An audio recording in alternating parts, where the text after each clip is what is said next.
I become completely obsessed with the concept of friendship. I mean, there's an entire industry to help us be better leaders.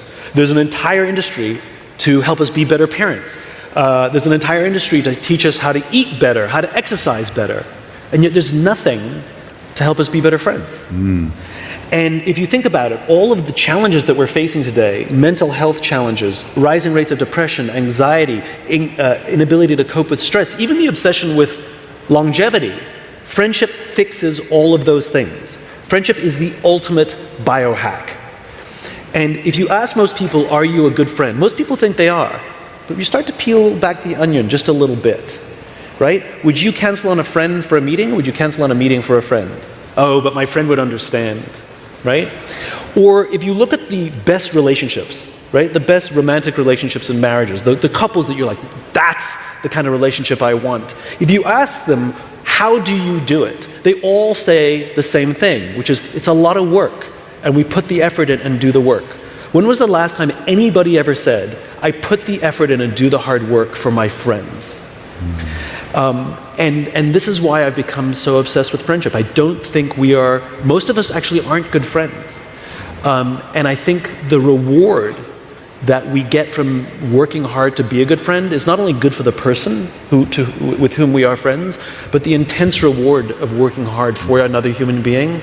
It pays back in dividends of mental health, the feeling of that you're never alone.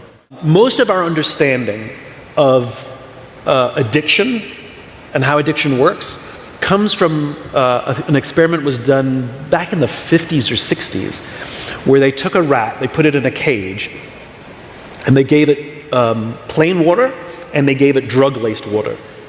And the rat drank both, liked the drug water, became addicted to the drug water, and eventually died, right? A guy by the name of Bruce Alexander, pretty recently, said that the experiment was flawed. He said, because rats, like us, are social animals. And if you put a social animal by itself and make it lonely, yeah, it's going to get addicted. And so he recreated the experiment more true to life.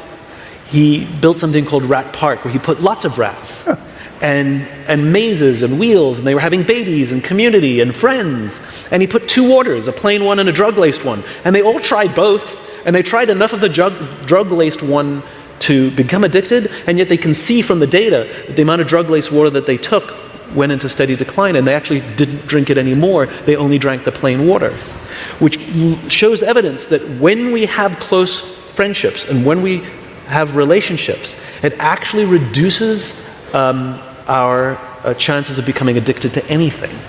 And now we look at social media addiction, and yes, social media and cell phones are dopamine-producing devices. They are absolutely dangerous. However, it gives evidence that if we practice and work on our ability to become friends, that if we teach our children how to be friends, taking all of the kids' phones away when they come over for play dates, that the chances that they will become addicted to anything, including social media, will actually go down.